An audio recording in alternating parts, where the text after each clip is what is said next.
Hello, class. We're going to get started with Chapter 1. Chapter 1, Politics, Democracy, and the American People. So, we're going to, upon completion of this lesson, you should be able to trace the origins of the American government, the foundation of where our American government started before even the creation of the Declaration of Independence. Show how European political thought provided for theoretical foundations of the American government. The theory that was born out of Thomas Hobbes and John Locke, some of the idealistic figures that we built our government off of. Describe the American political culture and identify the basic tenets or characteristics of the American democracy. Explain the foundations of American government. Analyze the changing characteristics of the American public today. So, America today as a population is far different than it was at the time of our settlers. Assess the role of political ideology in shaping American politics. There's many different formations of government that we could have had other than the democracy that we create, the democratic republic that we create. And we'll discuss the many options that we had. Characterize the changes in American attitudes toward and expectations of government today. We'll talk about that as well. So, in the beginning of our nation, when our settlers first landed, there were people who were here, and they were the indigenous people of the Americas. Prior to the first colonists, indigenous people lived what would become America for over what we estimate to be about 30,000 years. What's interesting about those individuals is their origin actually comes out of Asia, when the area between what is now Russia and Alaska was frozen over. Nomadic people crossed out of Asia into what is now North America and South America. Well, North America, and worked their way to South America. What is now North America and South America through that land bridge. The temperature rises, the land bridge disappears, and that population of people are said to be here for about 30,000 years in what is now North America and South America. When our settlers arrived, we estimate there being about 100 million of the indigenous people. However, we're really unsure. We weren't, counting, but that was the estimate that was created. We do see a decline in these populations once settlers arrive. One of the things, there's a couple things that are done here. One, purposeful displacement does happen. Many of our Native American groups do get moved out of the areas in which they were inhabiting, but also just interaction typically between different people from different parts of the world can create some problems. If you are, isolated here in North America and South America, and a disease happens in Europe and Asia that they have dealt with over hundreds of years, and natural antibodies exist to address that disease, and then you come to an area where that disease has never been, and you interact with people, they pick up those interactions, and all of a sudden people get sick, and some of it's purposeful and some of it's not in the history of the United States or the history of the Americas, where some of those diseases just happen to wipe out individuals, and some of them were purposely done in that regard.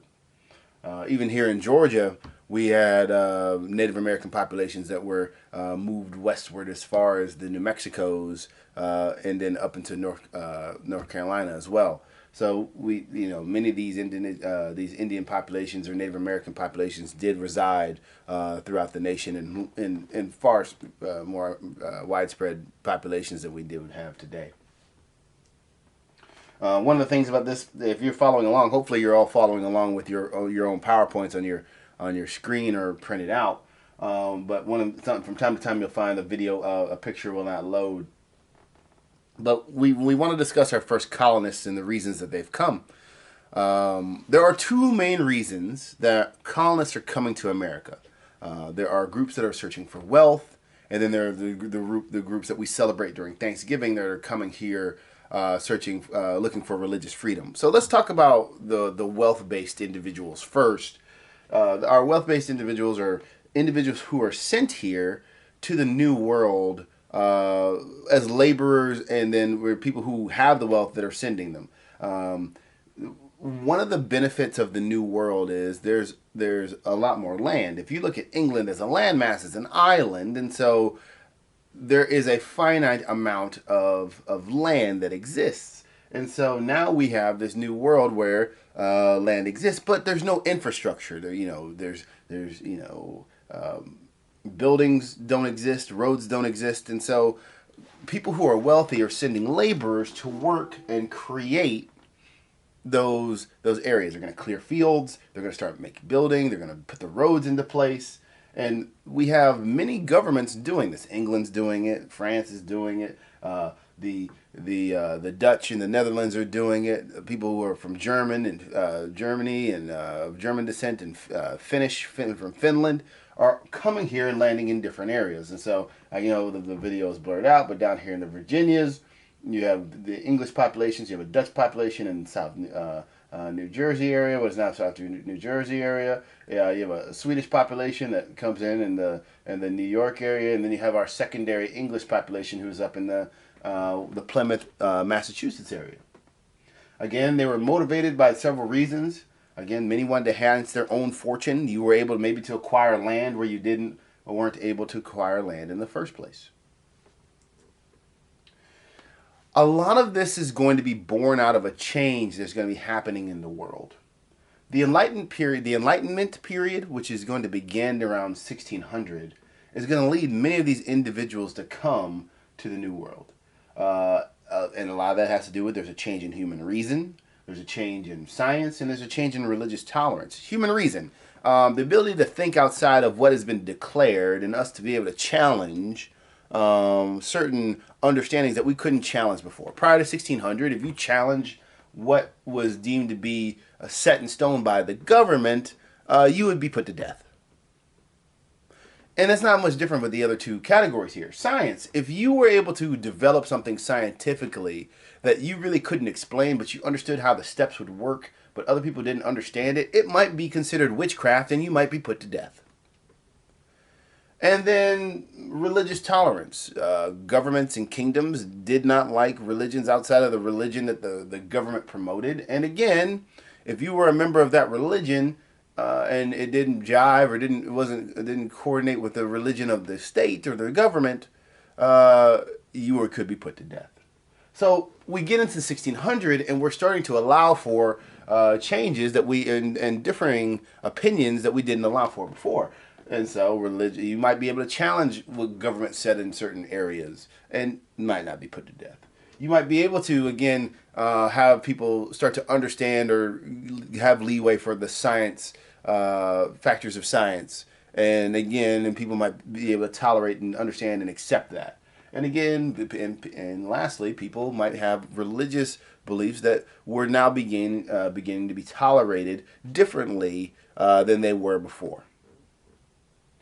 There are two factors that are going to lead people to leave Great Britain and leave other countries and to search for for betterment in the New World. One is a factor that's not written in your PowerPoint, but is important to understand, is called King's Largesse. King's Largesse spelled K-I-N-G apostrophe S, K-I-N-G apostrophe S space L-A-R-G-E SSE. King's Largesse means everything in the territory of the king belongs to the king. That means you could have had a family who have cultivated land in Great Britain for, let's say, 400 years. The land was unusable. The land was just a wreck. And you settle that land and you pay taxes on that land and you start cultivating that land, and 400 years later you have built a cottage, you have a beautiful farm, you're able to raise animals, and you have made it beautiful. And one day you get a knock on the door and you open the door and there's a figure standing there with the crest of the royalty, and you do your courtesy bows to that individual, showing respect. And that person says, well, you have a beautiful home, you have a beautiful farm, and we are taking it as because I'm the king and it will now belong to me because it is so beautiful. Now, some of you are going to say, well, this is my property, I'm going to fight for it. Well, you just died. Under the system, you don't get to say this is mine. Even though you cultivated it, paid taxes for it, created it, even invented it, Everything within the king's grasp belonged to the king, no matter if you were the one who brought it into existence or not. And so that was one of the factors that's going to lead many people to leave. Nothing was ever theirs.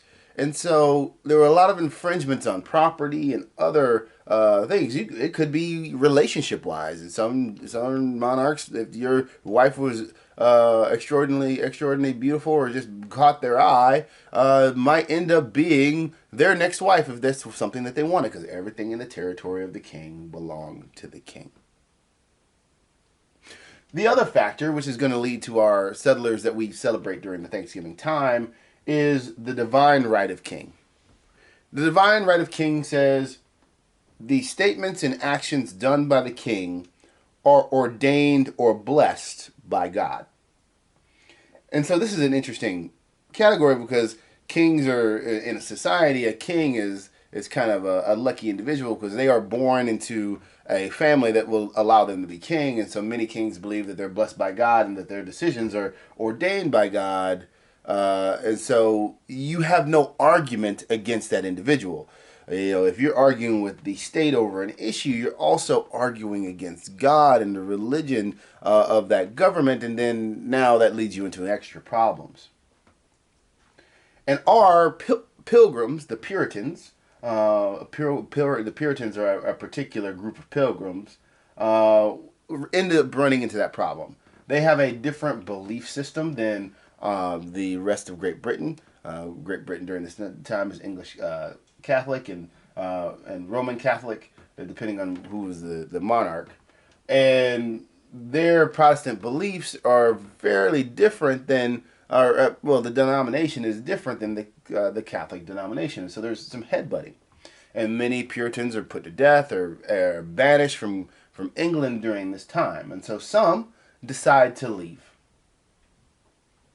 And they actually are originally hoping to land in Virginia, but in traveling across from England to the New World, there are some perils. One, you have wind, and then you also have navigation. And so the way that we navigate today, we still use this tool, but the sextant is a navigational tool that allows us to use the stars to navigate. And if you get off target with your sextant, even a couple of degrees, and then if you get bad wind, you could end up further north or further south of your target, which would make it hard for you to get back to where you needed to land. And that's kind of what happens with our pilgrims. They get off target with where they want to land, and they end up landing far north of their original target in Massachusetts than their intended target in Virginia. And that changes many of the dynamics of what they're trying to do, because Virginia is settled by individuals already, and Massachusetts is not, and that creates a problem. Let's think about this actually on the pilgrims in the pilgrims realm. One of the things that we want to make sure we understand is how we understand tolerance today is very different than how we understand how they understood tolerance in the 1600s. We would say banishing people from an area or sending people away from an area probably is a wrong thing to do. That's not what we would, if we looked up the definition of tolerance, not how we would call tolerant. But think of what was going on in the 1600s and put it kind of on a scale.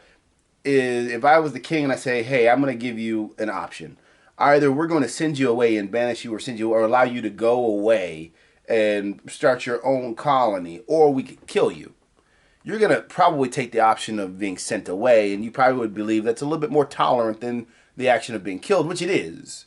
And so it's not like we're saying, hey, you can coexist with us in our government. We're saying, well, you're going to be citizens of Great Britain, but you're going to be citizens afar and in Great Britain. And so that's something that we have to take into consideration and see that it's very different than how we would handle things today. It actually gives us a great way of understanding how I'm going to teach this class, and this actually gives me a good start to do this. When we have discussions in this class and how you're going to be tested is going to be based on what can government do.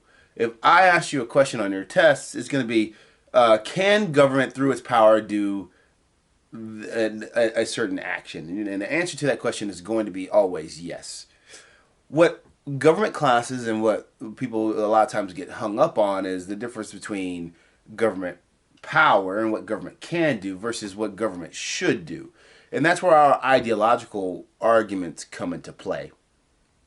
Ideology, are the differing backgrounds that we have, give us different opinions about how the world should act and how government should act. And so how we are raised, our age, our gender, our national origin, our marital status, our region in which we live, who we are, economic status, can change your view of the world, and your view of the world can change how you view how government should act. And so, if I were to say, let's take a controversial, or not even controversial, let's take a very popular argument that we have regarding immigration. We have our current president who is determining what the policy of how people come into the country are. And so, if we were to get down into government structure of how we should ask that question, if we say, can government regulate its borders as it sees fit? Well, under the Constitution, yes, governments can regulate the borders as it sees fit. And that would be a question I could ask you as, on a test. Can government regulate the borders of the United States as it sees fit? The answer to that question is always yes. If I ask you a question like, should the United States government regulate its borders by putting up a fence? The answer to that question, based on your ideology, could be yes or no, and both of those things are correct, because you might believe that the best way for government to protect itself from people from without might be to erect walls or fences. Or you could believe opposite of that and saying, well, America was founded on differing people coming from different places to benefit it, due to a heterogeneous mixture of different people to develop the America the way that it should become. And so those are ideological. That's an ideological based question, and so it has two answers. We're going to talk about government power, and the things you're going to be tested on are going to have just one answer because they're going to be strictly based on government power. We're going to have plenty of conversation about the differences, especially through our discussions, and how ideologically we're going to have ideological discussions in those discussion posts. But when it comes down to testing and for you to understand, a lot of it's going to be based off government power and what the Constitution says governments can do. Now, when it gets down to how, again, our beliefs come into play. With our settlers getting kind of stranded in differing areas, we're going to find that they're going to have to make some decisions that other colonies in the world do not have to make. If you were a citizen of India, the British government never really had a step away from, was always present. When it comes to citizens of India, the British government was always present. There was never a time where the colony was separated from Great Britain and didn't have somebody governing over those people. Well, with our colonies in the Americas, that is different. We have a buffer space, which is the Atlantic Ocean, that creates a boundary and a distance that those land-based paths from England across land all the way to India always existed, were developed at many specific times. They were looking for easier way paths to get there and quicker paths to get there, but that path was created in there. With this buffer space, we learned that our colonies start trying to make decisions for themselves, because if you're a colonist and you need something done, we are the colony of Political Science Class 101. And we want to make a decision about the growth of the colony. We're growing, we're becoming overpopulated. Our charter says we only can exist in this space, but we want to move into the neighboring valley to expand our colony because we're starting to have disease problems and we're starting to have some filth problems because everybody's sitting on top of each other. And so what we do is now we would normally, as a colony, write up a letter, put it on a boat, kind of pray that that boat safely got across the Atlantic Ocean. It didn't, the passengers didn't get sick and die. The boat didn't get attacked by pirates. we don't know what's really out there in the ocean sometimes, and so we want to make sure that there no krakens come up and swallow the boat whole like we see in some of our movies. You just didn't know storms would come about and destroy ships. You just didn't know what would happen and if the boat would make it across safely. And then the king has to receive that information, make their decision, and then send it back on another ship where, again, that concern of whether that ship makes it back safely still exists. And so what happens is many of our colonies, by the time that the information received came back to them, have already made the decision. And it changes how our early colonies develop. This independent decision making that they start to do makes the American colonies much different than any colonies in the world at this time. And so we see in certain areas that the colonies develop in a particular way. In Virginia, we start seeing self-governance through representation. Our Virginia House of Burgesses is going to be our first elected representative council in North America. It consisted of 22 elected officials across Virginia. These are going to be white male landowners. That was the first criteria that existed. We don't have any documentation that any of these individuals were non-white. Now, it's a possibility because we did have landowners of different races that did exist in Virginia, but we don't know at this point if there were any in the documentation that we have. And then we also have in Massachusetts, we have the Massachusetts Town Hall Councils, which also made decisions for the people, and those were men of influence in the church. So we have two different governing bodies in two different areas, one being based off of election, and the criteria being landowners, and mostly white males. Again, women didn't have property during this time, and so they wouldn't be women. And they probably wouldn't be women in Massachusetts either, because our religious culture is fairly patriarchal. It's male dominated. Preachers or priests are far more men than they are women. That female priests are a fairly new concept, and so these are going to be older men of influence in the church. You wouldn't be, as a young man, you wouldn't have that influence. So there's going to be older men of influence in the church, and they start governing for themselves. That self-governance comes into play, and again is going to develop the colonies very quickly and very differently than we see in the rest of the world, because again, the buffer space that we have based on the Atlantic Ocean that came into play. So in governing themselves, we do start seeing a tendency to put into writing what we're looking for in government. And these documents that we're putting to writing are what we call social contracts.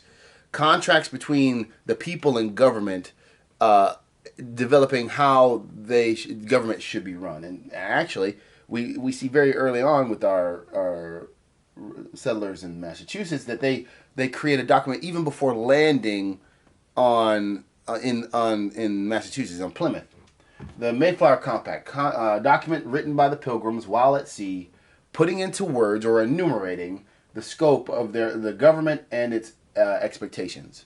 We are very particular about what we think government should do and how government should act, and they wanted to make sure they knew what that was going to be before they set foot in Massachusetts.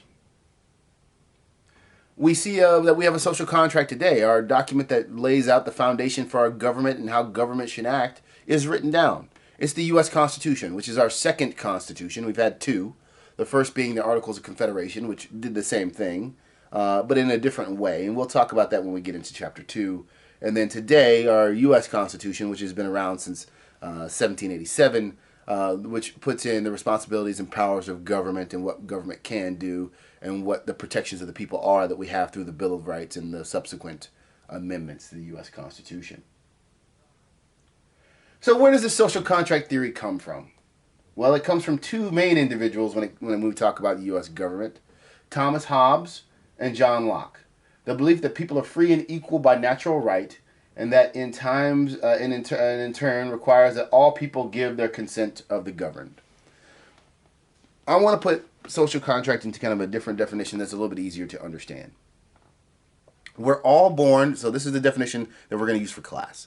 We're all born with natural rights, and we give up some of those natural rights in order for government to provide safety, and security. So again, I'm going to say that again.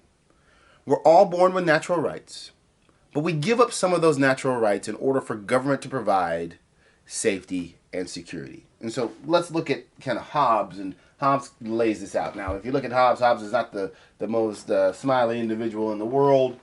And Hobbes's social contract was very much dictated by the world that he lived in, and he'd only ever seen a monarchy be well, he only believed that monarchies were successful governments. So it's very different than what we would be used to, but it still works. And so his structure still kind of lends to what we have today. And so Hobbes, he said, a structure such as a monarchy was needed to govern in order to prevent the state of nature from taking over. In the state of nature, man lives like an animal, foraging for food, stealing and killing when necessary. And so the question that we have to ask is that true? Well, maybe. So think about this. If you did not have government and somebody were to, say, break into your house and harm your family in some way, your natural right would be vengeance. Vengeance is mine. But under our government today, we don't have that right. What we've done is we've given up our ability to seek out vengeance in order to create administrative bodies such as the police to find people who do harm, our judiciary to judge people who do harm, and then our corrections department of government to punish those people for those behaviors. And so we put those safeguards in, which reduce the amount of harm that is done in society. And significantly, we don't have, we do still, again, in society, we have break-ins, we have harm, we have danger, but it reduces the regularity of that significantly to provide safety for us. But to do that, we had to give up certain rights. We had to give up rights to police ourselves individually, the rights to hunt down those who do us harm, because we want to create a system where we know what the rules are, and so we all know how to follow those rules. We saw it back actually before many of you were born with the issues of Y2K. And so some of you probably don't even know what Y2K is, but at one point in time we were very fearful of when the clock struck January 1st, 2000, how our computer system would handle from moving from December 31st, 1999 to January 1st, 2000, because many of our computer systems had been in place for a long time and weren't supposed to be in place for that long, and so we didn't know how nuclear weapon systems would work in some realms, and how refrigeration or monetary systems or banking systems would work. And we didn't know if we'd wake up on January 1st, 2000 and we would have money in the bank. And so many people would remove their money out of the bank. Many people changed their money over to gold. Many people took action to create bunkers to protect their families just in case government went out of existence during that time. I remember I was helping a friend with his Eagle project during that time, and we had we were working in his neighbor's garage building shelves and benches as part of his Eagle project. And I went and opened a closet, and all he had in the closet were bullets. And I was trying to figure out, I would ask him, what were all these bullets for? And he said, well, it was to protect his home. And it was like a 4-foot tall by 4-foot wide pallet of 9mm bullets that he had on this pallet.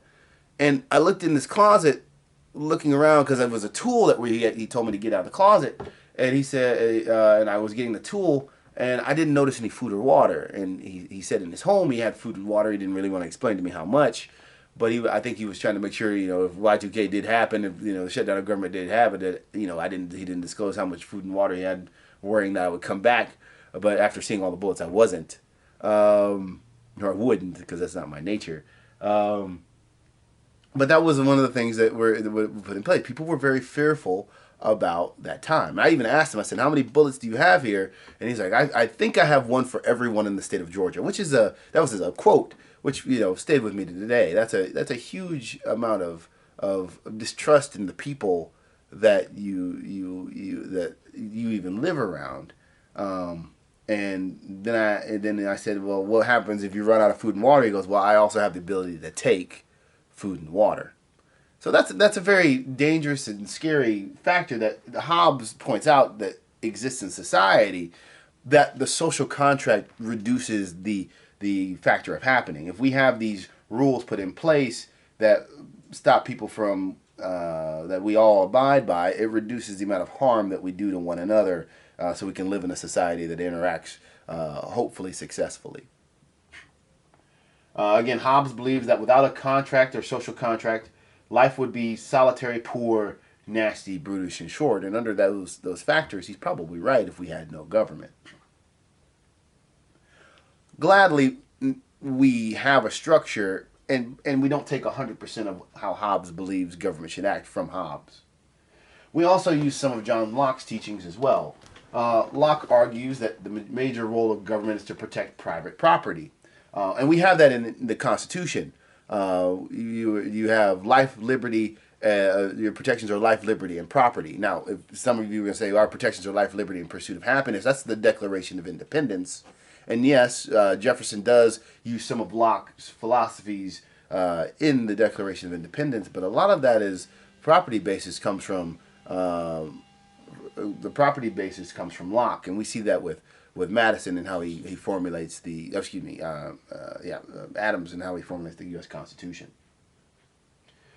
Locke did not believe in the divine right of king to govern, but argued that individuals were born with natural rights that no king had to override. Again, this is his agreement with Hobbes that we're born with natural rights, and we're going to give up some of that through the consent of the people in order for government to act in the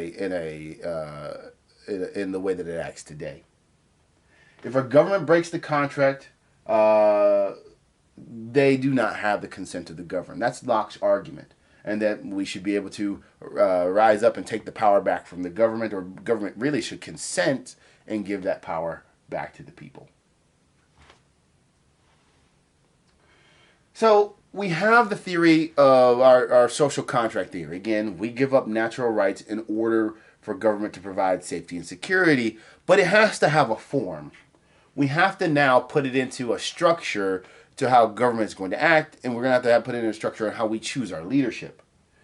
So, due to the new independence from a strong monarchy in the early part of our government, we are very wary in the beginning of our government to give all the power back to the government. We don't want to create another monarchy style system, but we are still worried about putting the power in the hands of all the people. Back in the time of our founders, we weren't as educated as we are today. Now, some of you are going to probably make an argument to differ, but we have a larger educated population than was present during that time. And so we might not, we have they're the people who have the thought in the time of the colonists, and then there's everybody else. And now today we have an educated population that we mandate that are educated, that we go through 12, at least K through 12, and then we have the people who go and get educations beyond that, and that's a larger educated population. And so they're kind of on the fence about which direction we should go in educating the people. And so there are some options. We have a direct democracy, a system of government in which members of the polity or the people meet to discuss all policy decisions and then agree to abide by the majority decision, which is difficult. We have almost 400 million people in the United States today, and having all of us weigh in on every decision government has to make would be slow. And so direct democracy is great, and we wish we had everybody to weigh in, or at least everybody of voting age to weigh in. But it's not as easy to do on a large scale as many people would want it to be. We did opt for an indirect democracy, and that was kind of what we chose, a system of government that gives citizens the opportunity to vote for representatives who work on their behalf. What we were going to move toward and what we chose was a republic, democratic republic, what it turned out to be. In the beginning it was a republic, but we've morphed it into a democratic republic where people choose individuals who have who identify with their beliefs, hopefully, and those people are making decisions on your behalf. What we're doing is we're giving up our decision-making power to someone else, and they're going to make decisions on our behalf. They're going to make decisions for us. And so you got to trust that that's what they're doing when you elect them. Now, again, you don't always win an election, and we'll get into that conversation as well. A republic is a government rooted in the consent of the governed, a representative or indirect democracy. Again, we're choosing the people to represent us. There are still other options, though. Again, we left the monarchy. A monarchy is a form of government in which power is vested in hereditary kings and queens who govern in the interest of all. Again, it's based on luck. You are luckily